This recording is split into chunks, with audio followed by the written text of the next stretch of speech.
Hi, I'm Audrey Schoenfeld. We have two children. Evan, our son, is 5.5. He's in kindergarten. And we also have a daughter, Amelia, who is 3. And she goes to an at-home daycare. I'm a software tester, so I actually work from home remotely 100% on a regular basis. So the telecommuting is actually, not a change for me.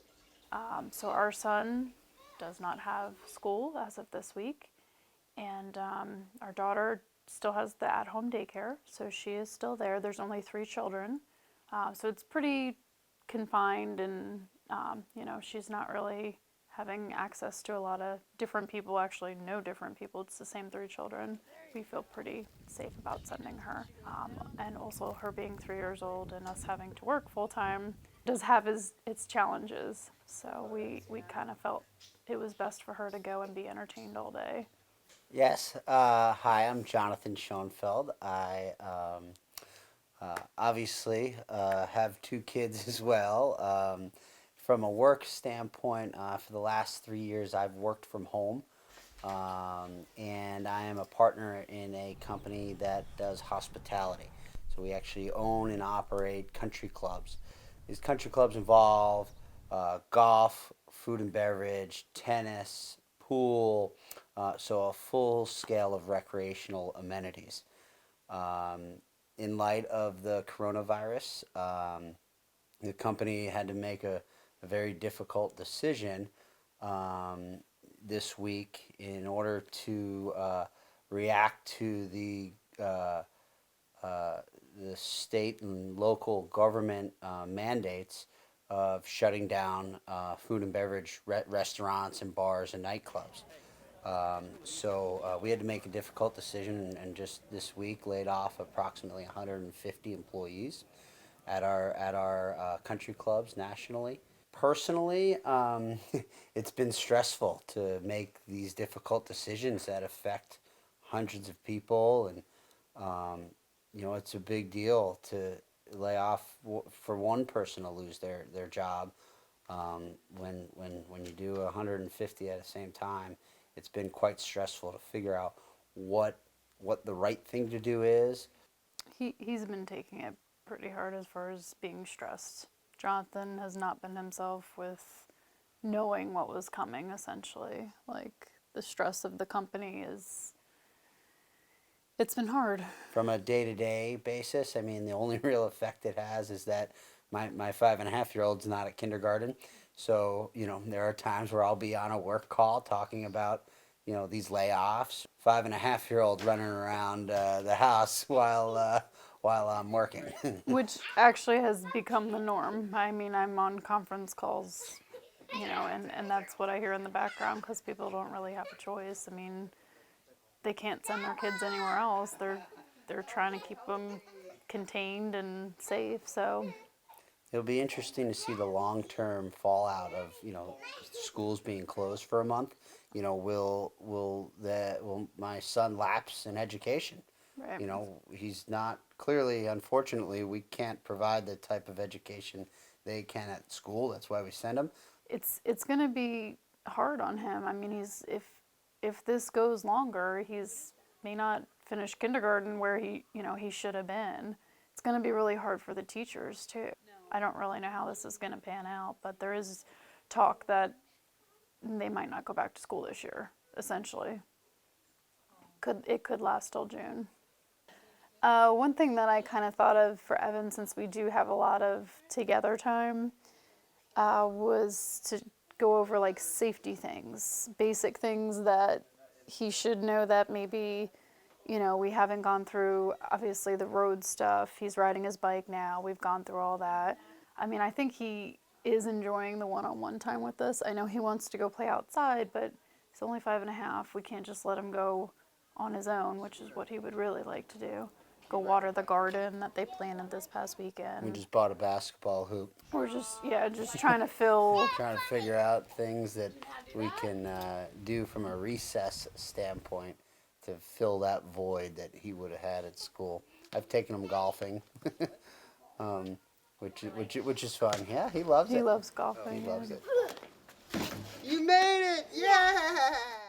I mean, okay, so my dad's 85, my mom's 79. We want to go see them, but it doesn't even make sense to put them in any type of risk, which, they live an hour and a half away. We don't see them all the time. We were supposed to see them for Easter.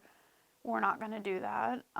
My sister works at a hospital down in Norfolk, and though she's not in the ER, she works in the hospital, so she's certainly exposed to all of this, and she's like, I can't come see you guys. I don't know what I could be, carrying. So, we're not going to meet for Easter, which we haven't been together since Christmas. So it's kind of extending the family time. But I mean, in the grand scheme of things, to me, that's not that big a deal. There's people who, his country clubs are dealing with it. They have to cancel events for people's wedding. Yeah, postponing basically every event, because every event would exceed the number of individuals that can be in the same room. Right, now it's recommended at 10, no more than 10 people. So, you can't.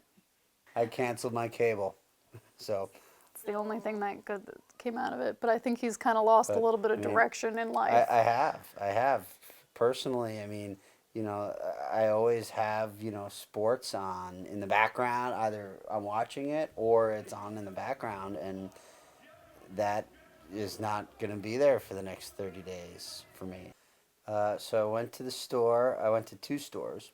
There was no paper products at all.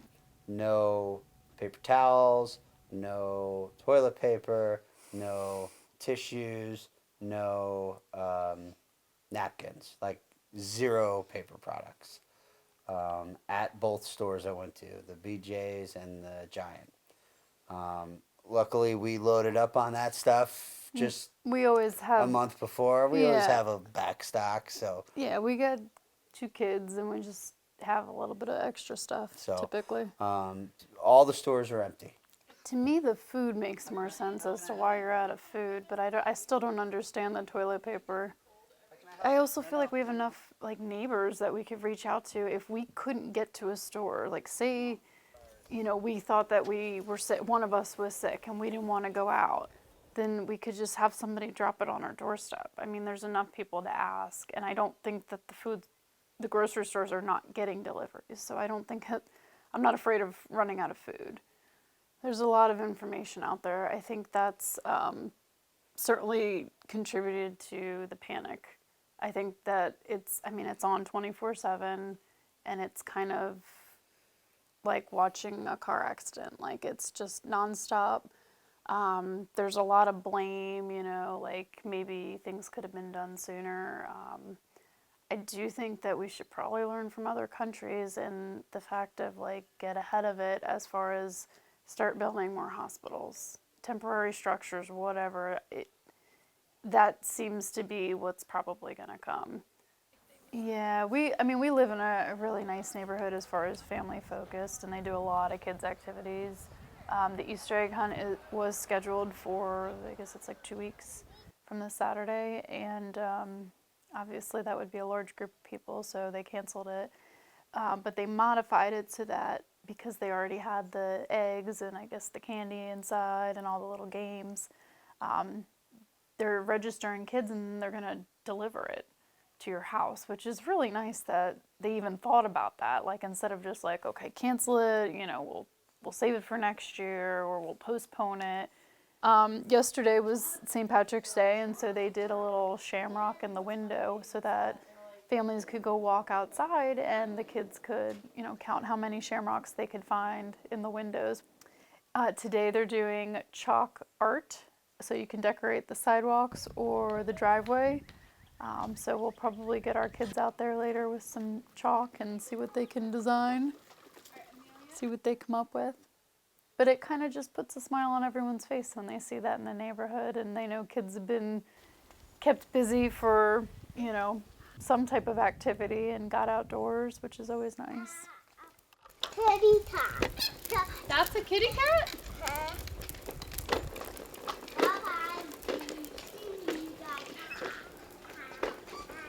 Audrey's a little bit more cautious. I'm not going to allow this to keep me home very much more than I normally would. What would you do though if everybody else is home? I don't know, enjoy a quiet lunch by myself. Not if the restaurants aren't open. That's true.